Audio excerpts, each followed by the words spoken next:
pense que quelques-uns me connaissent déjà un peu et j'en connais quelques-uns aussi. Simplement pour vous dire que au moment où je prends la parole, je suis vraiment voilà, très ému.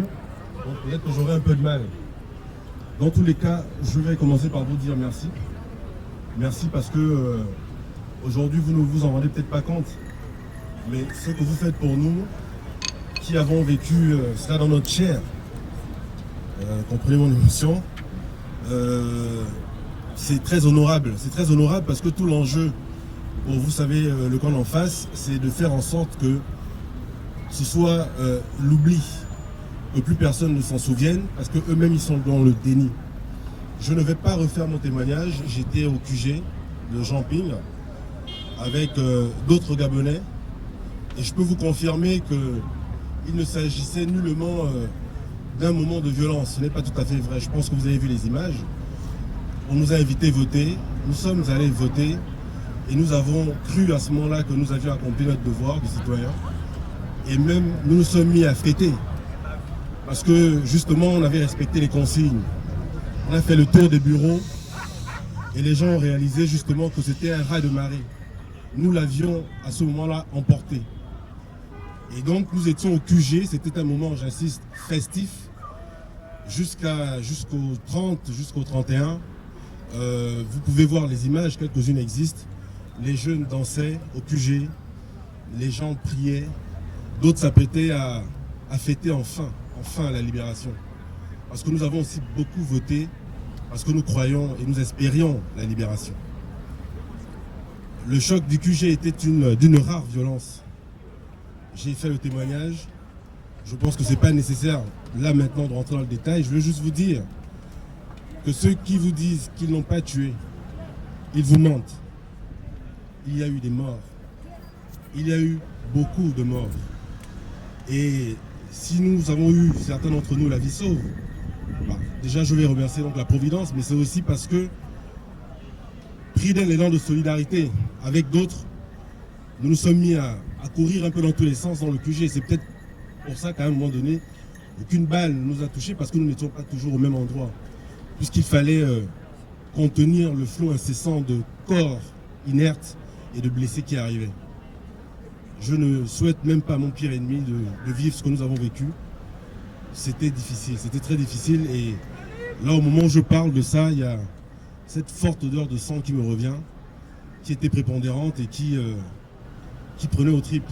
Je ne parle pas des cris, de ceux qui pleuraient, de ceux qui criaient. Et je sais que on a su à un moment donné, je sais plus, à 1h du matin ou un peu avant même d'ailleurs, que la Croix-Rouge ne pourrait plus venir sur les lieux parce que en fait tout était cadré à l'extérieur. Donc nous étions, pour ainsi dire, laissés pour compte.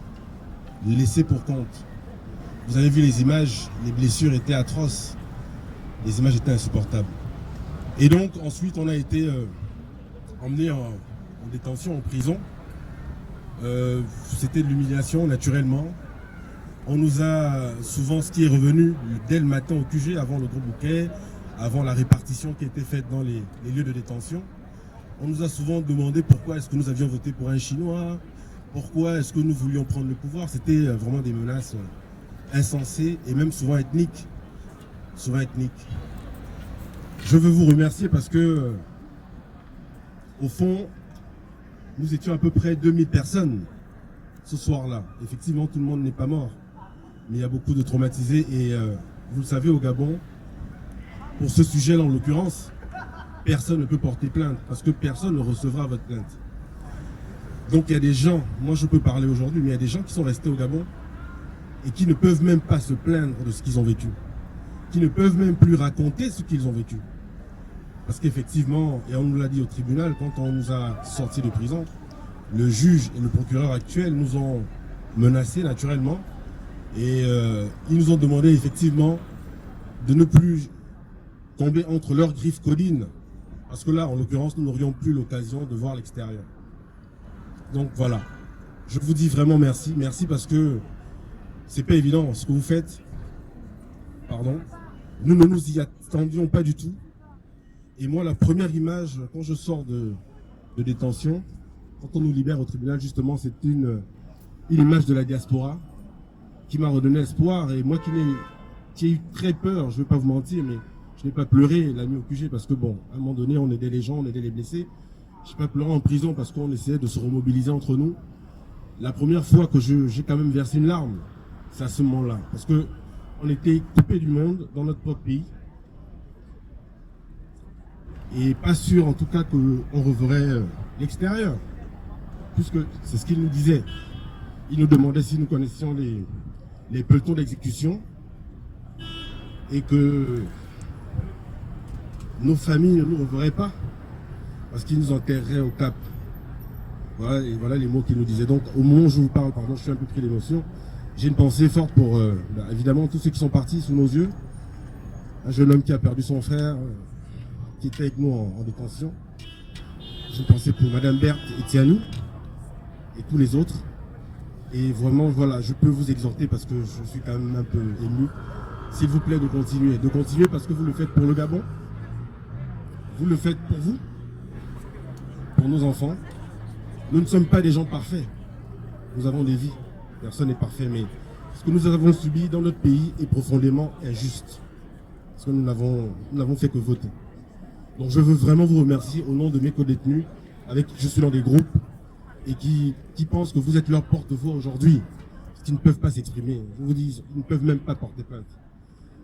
Mais pour eux et pour tous les gens qui ont voté le changement, pour toutes ces mamans qui ont perdu leurs enfants dans les crimes rituels, donc tout ce que vous savez qui se passe au Gabon. Vraiment merci de continuer et permettez-moi d'arrêter par là, parce que je suis un peu ému. Et je vous remercie pour tout en tout cas et merci. Merci à vous tous. Merci.